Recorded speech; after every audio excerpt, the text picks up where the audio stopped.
Everyone. The title of today's lecture is Government of India Act of 1858.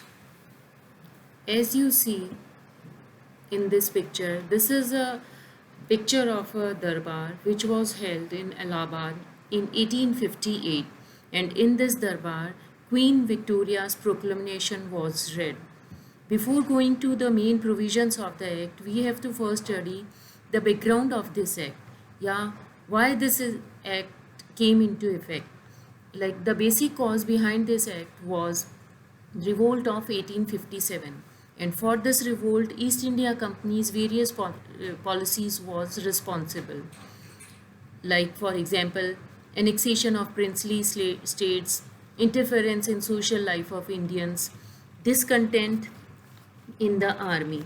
The crisis of 1857-58 gave a fillip to the demand that a trading company should not be allowed to continue as a political power. Lord Palmerston, according to him, the defect of the company's rule was its irresponsibility. Another defect was the complex and irritational nature of the system of double government.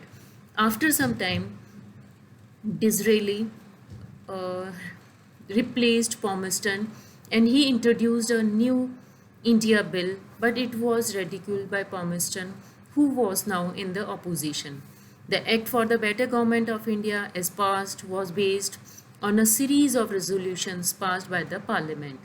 It received the royal assent on August 2, 1858. Thus, this act came into effect.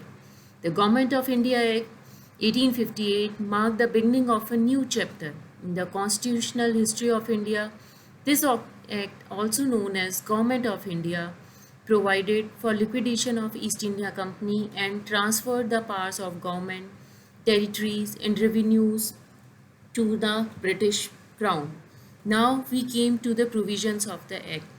The first provision of this Act is that this Act vested authority in the Secretary of the State and the Viceroy.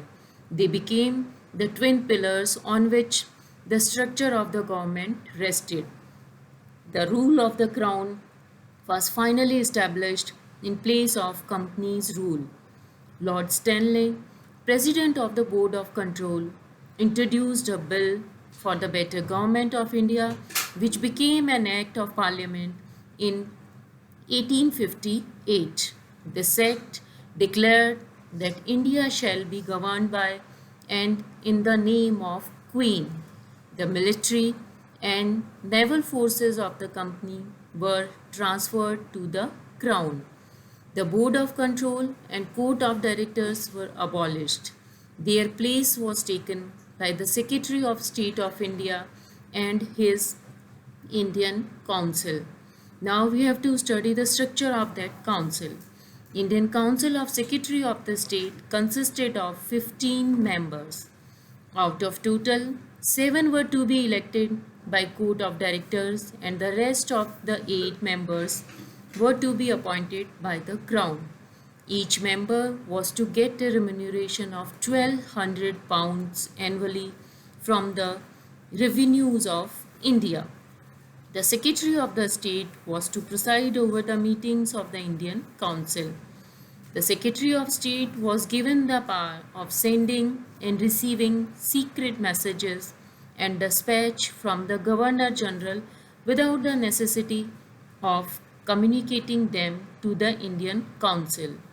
The first Secretary of the State for India was Lord Stanley. First Governor General and Viceroy of India was Lord